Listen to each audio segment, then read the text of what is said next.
Niining panahon nga ang putling ebanghelyo gihagit sa mga hiwi nga pagtulunan. Kinahanglang mo barog ang mga tinunan ni Kristo sa pagpakigbisog sa paglaban sa pagtuo nga makausa ug alang sa tanang panahong gihatag sa Dios ngadto sa iyang katawhan. Mao'y hinungdan nga namugna kining tulumanon ang putling ebanghelyo. 30 minutos nga pagsabwag sa tinuod nga ebanghelyo kauban ni Pastor Jeremias hangad. Ang putling ebanghelyo tulumanon nga gihatod kaninyo sa Herald of Grace Radio Ministries Philippines. Ang putling ebanghelyo. Ang putling ebanghelyo. Ang putling ebanghelyo.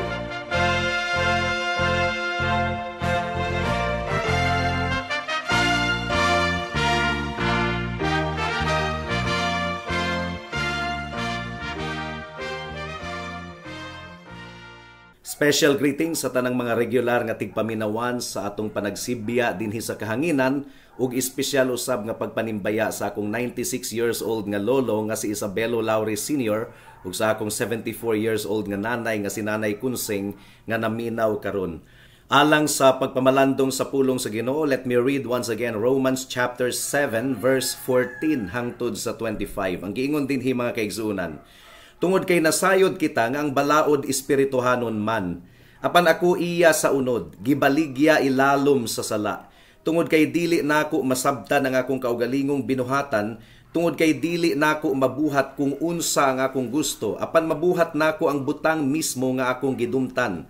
Karon kung akong gibuhat kung unsa ang dili nako gusto, miuyon ako sa balaod nga kini maayo.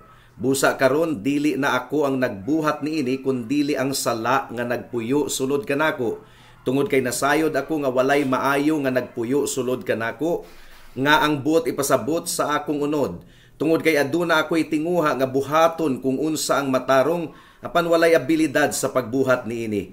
Tungod kay dili nako mabuhat ang maayo nga akong gusto, apan ang dautan nga dili nako gusto, mao hinuon ang kanunay nakong ginabuhat. Karon kung akong gibuhat ang dili nako gusto, dili na ako ang nagbuhat niini kundi ang sala nga nagpuyo sulod kanako. Busa nakaplagan nako kini ingon nga usa ka balaod nga kung buot nakong buhaton ang matarong, ang dautan haduol gayud kaayo. Tungod kay nalipay ako sa balaod sa Ginoo sa kinasuluran sa akong pagkatawo. Apan nakita nako sulod sa mga sakop sa akong lawas ang lain pang balaod nga nakigubat batok sa balaod sa akong hunahuna ug nagpaulipon kanako sa balaod sa sala nga nagpuyo sulod sa mga bahin sa akong lawas. Pagkaalaot gayud nako nga matang sa tawo. Kinsa ang makaluwas nako gikan niining lawas sa kamatayon. Salamat sa Ginoo pinaagi kang Hesukristo nga akong Dios. Busa karon ako mismo nangalagad sa balaod sa Ginoo sa akong hunahuna, apan sa akong unod nangalagad ako sa balaod sa sala. May the Lord bless the proclamation of His word at this moment. Niadtong miaging simana gisugdan nato kini nga bahin sa sulat ni Pablo sa verse 14 hangtod sa verse 25. Gilarawan ni Apostle Paul ang grabe kaayo nga pakigbisog batok sa sala. O kini nga pakigbisog mga kaigsuunan, kusog gayud kaayo nga sa verse 24, misinggit gayud si Pablo, pagkaalaot gayud nako nga matang sa tawo. Walang pangutana, kinsa man kini nga tawo. Si Pablo ba naglarawan sa usa ka dili magtutuo nga ulipon pa sa sala, or gilarawan ni Pablo ang magtutuo na? Gilarawan ba ni Pablo ang tawo nga patay pa diha sa sala, or ang tawo nga Kristohano na buhi na sa iyang kalag gumikan kay tinuod na siya nga gibanhaw sa Ginoo gikan sa iyang patay nga kahimtang diha sa sala. Daghang mga posisyon nga gikuptan sa mga theologians sa kasaysayan sa kalibutan. Una, adunay pipila nga nagtuo nga naghisgot si Pablo sa iyang kinabuhi sa wala pa siya nahimong Kristohanon, sa dili pa siya nahimong magtutuo sa atong Ginoong Hesukristo. So unbeliever pa daw ang tawo nga gidescribe ni Pablo gikan sa verse 14 hangtod sa verse 25. Ang uban usab nag-ingon nga carnal Christian lang kini. Tinuod nga Kristohanon pero second class Christian. Midawat kang Kristo ingon nga manluluwas pero dili ingon nga Dios. Ang uban usab naghisgot nga si Pablo kuno nagtudlo mahitungod sa struggle between the old man and the new man. Adunay great conflict between the two natures.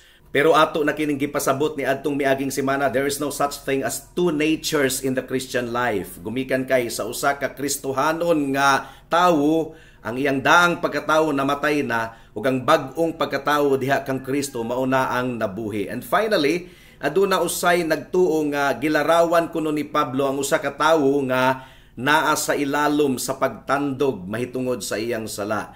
Ug sumala sa akong gipasabot ni adtong miaging semana, kumbinsido ako nga kining upat ka mga pananaw dili gayud insakto. Nagtuo ako mga kaigsuonan nga ang gilarawan ni Pablo ang normal nga Kristohanon nga kinabuhi. Gilarawan ni Pablo ang mga struggles, pakigbisog nga ang matag usa ka Kristohanon anaa gayod sa iyang kinasuluran. Ang tinuod nga Kristohanon aduna gayoy struggle or pakigbisog batok sa sala.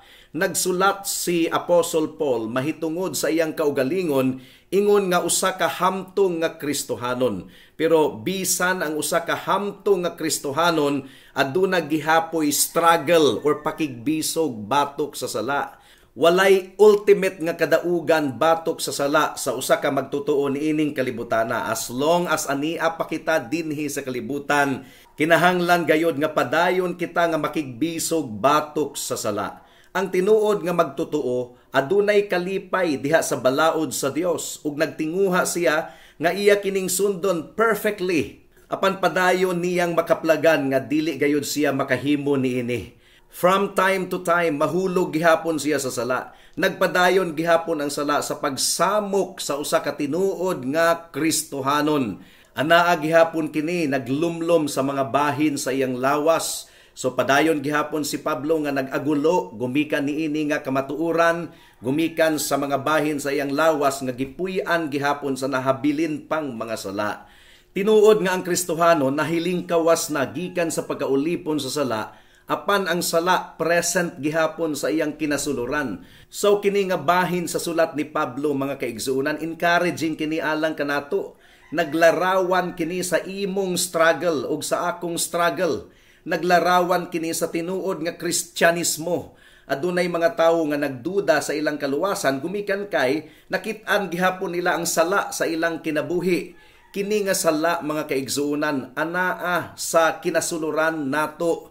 Wala nagsulat si Pablo aron i-excuse nato ang atong sala, aron ato kining ipagaan or i-encourage kini. No, gidescribe lang ni Pablo ang realidad nga sa usa ka tinuod nga Kristohanon aduna gayoy pakigubat, pakigbisog batok sa sala ug mahunong lamang kini sa pagbalik na sa atong Ginoong Hesukristo. Ang usa ka hamtong nga Kristohanon miila gayod sa iyang sala ug nakigbisog batok sa sala sa tabang sa balaang espiritu. Well, at this moment, i-address nato kini nga gubat nga nasinatian gayod sa matag magtutuo sa atong Ginoong Hesukristo. Mudangat na kita sa unang punto, ang mga struggles or pakigbisog ni Pablo sa iyang kinasuluran. Iyang gilarawan kini mga kaigsuonan sa tulo ka higayon. For example, Romans chapter 7 verse 15. Ang giingon niya, tungod kay dili nako masabtan ang akong kaugalingong binuhatan.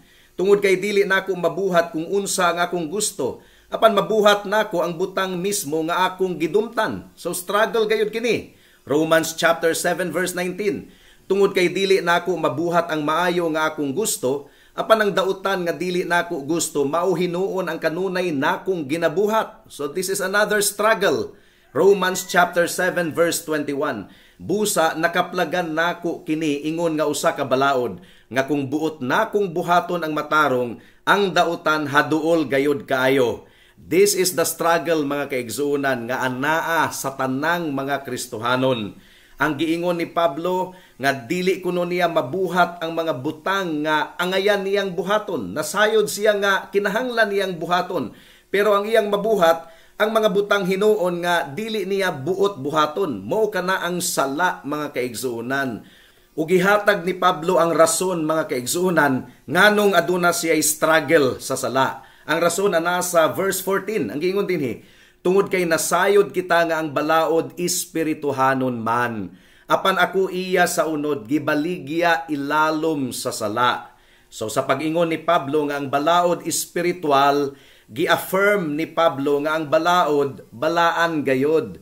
Ang balaod nag-exist sa level nga imposible gayod nga mabuhat sa usa ka tawo nga makasasala.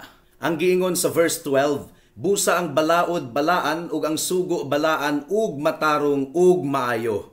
Ang rason mga kaigsuonan nga dili gayod mabuhat ni Pablo ang balaod perfectly is because of his mortal flesh, ang iyang unod. Ang giingon ni Pablo nga ang sala nagpuyo gihapon, naglumlom gihapon sa iyang pisikal nga unod. It is at this level nga kita nakigbisog batok sa sala. Ang giingon sa Romans chapter 6 verse 12 hangtod sa 13. Busa ayaw ninyog paharia ang sala diha sa inyong mortal nga lawas, aron pasundon kamo sa mga kaulag niini. Ayaw ninyog itugyan ang mga bahin sa inyong lawas ngadto sa sala, ingon nga mga galamiton alang sa pagkadili matarong. Apan itugyan ninyo ang inyong kaugalingon sa Dios, ingon nga mga gikuha sa Dios gikan sa kamatayon ngadto sa kinabuhi. Ug ang mga bahin sa inyong lawas, ingon nga mga galamiton alang sa pagkamatarong. So you see, mauman usab kini ang gipasabot ni Pablo sa Romans chapter 7 verse 7 hangtod sa verse 18. Ang mga bahin sa atong lawas nga nagpuyo gihapon ang mga nahabilin nga sala. Wala nag-ingon si Pablo nga siya gidumalaan sa unod. He is not characterized by sin. Ang giingon ni Pablo mga kaigsuonan is that samtang naa pa siya niining kalibutan na wala pa gyud siya nakahiling kawas totally gikan sa existence of sin. Ang balaod perfect, pero si Pablo dili perfect. Mao nga mabuhat gihapon niya ang remaining sin. Ug mao kini ang struggle ni Pablo sa iyang kinasuluran. Gihimo ni Pablo ang distinction, ang kalainan tali sa iyang hunahuna ug sa unod. For example, verse 25, ang giingon ni Pablo dinhi, salamat sa Ginoo pinaagi kang Hesukristo nga atong Dios. Busa karon ako mismo nangalagad sa balaod sa Ginoo sa akong hunahuna, apan sa akong unod nangalagad ako sa balaod sa sala. So una mga kaigsuonan, gitataw gayod ni Apostle Paul nga he is more than just flesh. Ang giingon sa Romans 7:18, tungod kay nasayod ako nga walay maayo nga nagpuyo sulod kanako, nga ang buot ipasabot sa akong unod. Tungod kay aduna ako itinguha nga buhaton kung unsa ang matarong, apan walay abilidad sa pagbuhat niini. Ikaduha mga kaigsuonan, gi-imply ni Pablo nga siya nakigbisog batok sa unod diha sa iyang hunahuna. Verse 23, apan nakita nako sulod sa mga sakop sa akong lawas ang lain pang balaod, nga nakigubat batok sa balaod sa akong hunahuna, ug nagpaulipon kanako sa balaod sa sala nga nagpuyo sulod sa mga bahin sa akong lawas. So you see here the distinction between the mind and the flesh. Ang atong mortal nga unod, padayon nga nagtinguha nga matagbaw. Apan ang atong hunahuna, ang atong bag-ong pagkatawo nga giusab na sa Ginoo, padayon usab nga nagtinguha nga atong makontrol ang mga kaulag sa atong lawas. Sa wala pa kita maluwas mga kaigsuonan, naa pa kita ilalom ni Adan, o giharian pa kita sa tinguha nga kinahanglang matagbaw ang mga kaulag sa atong unod. O gipasabot kini ni Pablo sa chapter 8, inigabot nato sa chapter 8. For example, Romans chapter 8 verse 5 hangtod sa verse 6. Ang giingon dinhi, tungod kay ang mga nagkinabuhi sumala sa unod, nagtutok sa ilang mga hunahuna diha sa mga butang sa unod. Apan ang mga nagkinabuhi sumala sa espiritu, nagtutok sa ilang mga hunahuna diha sa mga butang sa espiritu. Tungod kay ang pagtutok sa hunahuna diha sa unod, kamatayon man, apan ang pagtutok sa hunahuna diha sa espiritu, kinabuhi ug kalinaw. Verse 9 and verse 10.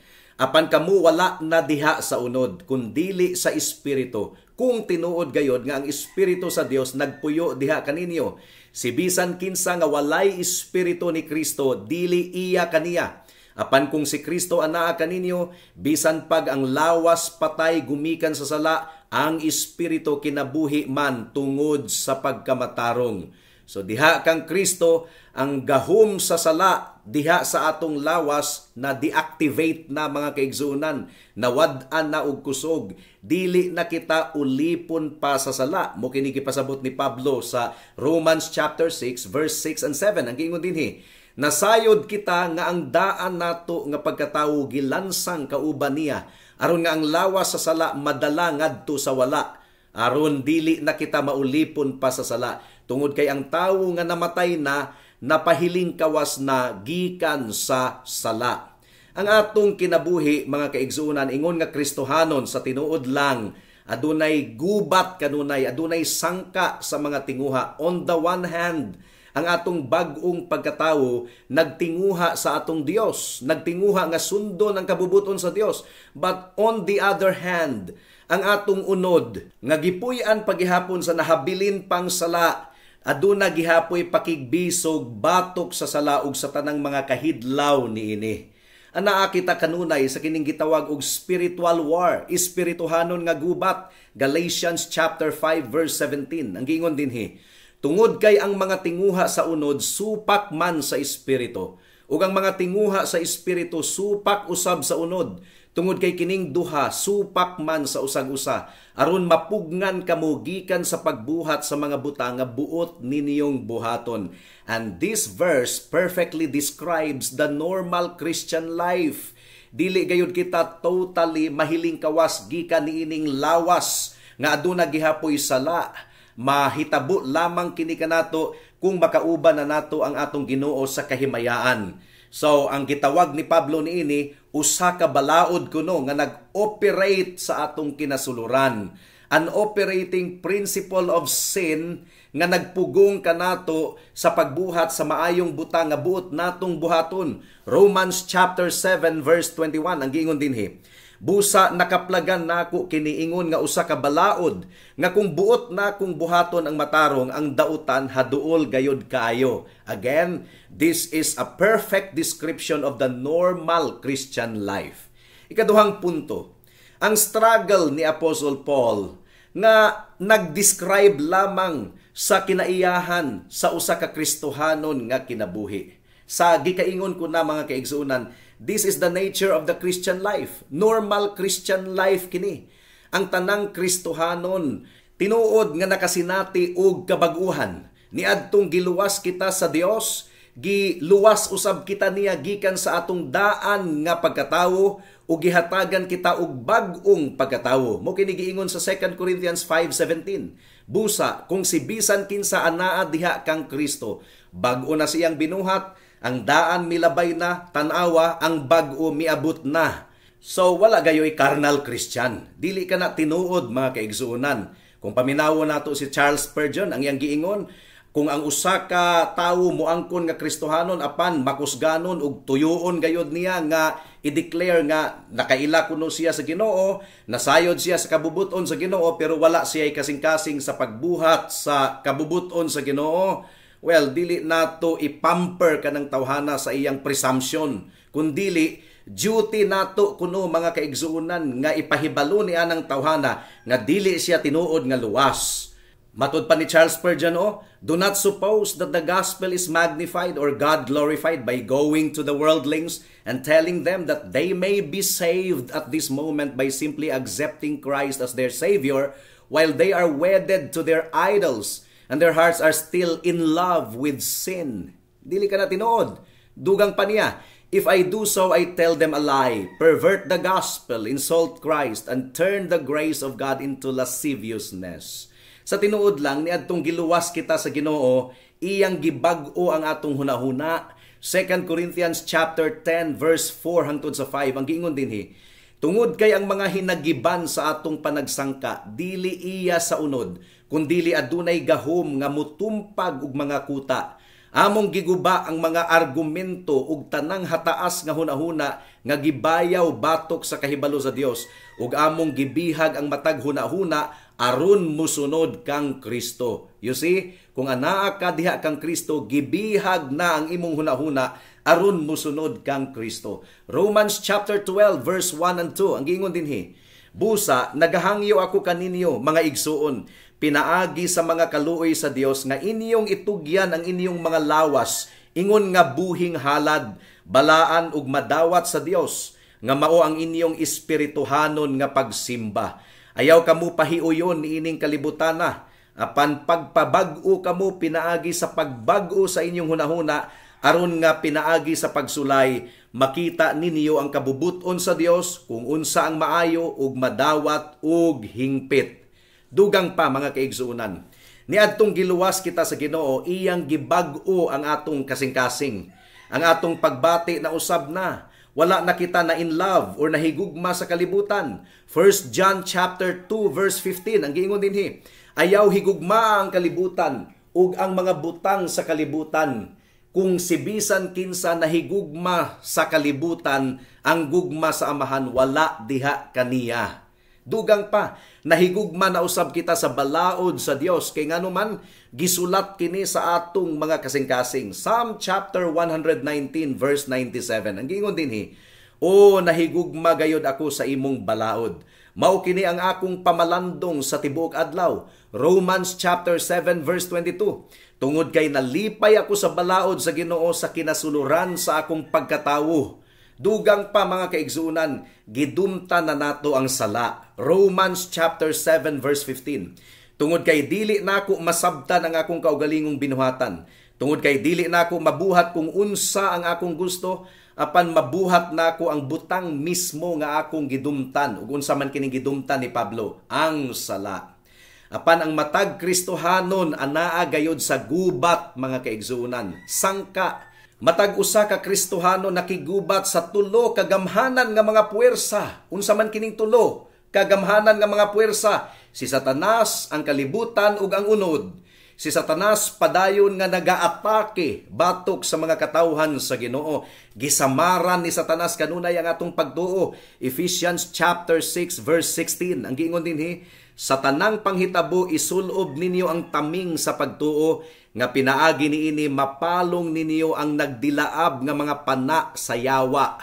Luke chapter 22 verse 31. Simon, Simon, tanawa, si Satanas naghangyo og duro nga makuha ka, aron ayagon ka sama sa trigo. Kanunay nagaatake si Satanas batok sa mga Kristohanon, o gigamit niya ang hinagiban sa mga bakak, mga pangilad, ug ang mga tawo usab nga mga limbunganon gigamit ni Satanas aron magtudlo og limbo nga pagtulunan. 2 Corinthians chapter 11 verse 13 ang giingon dinhi, tungod kay kanang mga tawhana mga mini nga mga apostoles, mangililad nga mga magbubuhat, nga nagpaila kunuhay sa ilang kaugalingon ingon nga mga apostoles ni Kristo.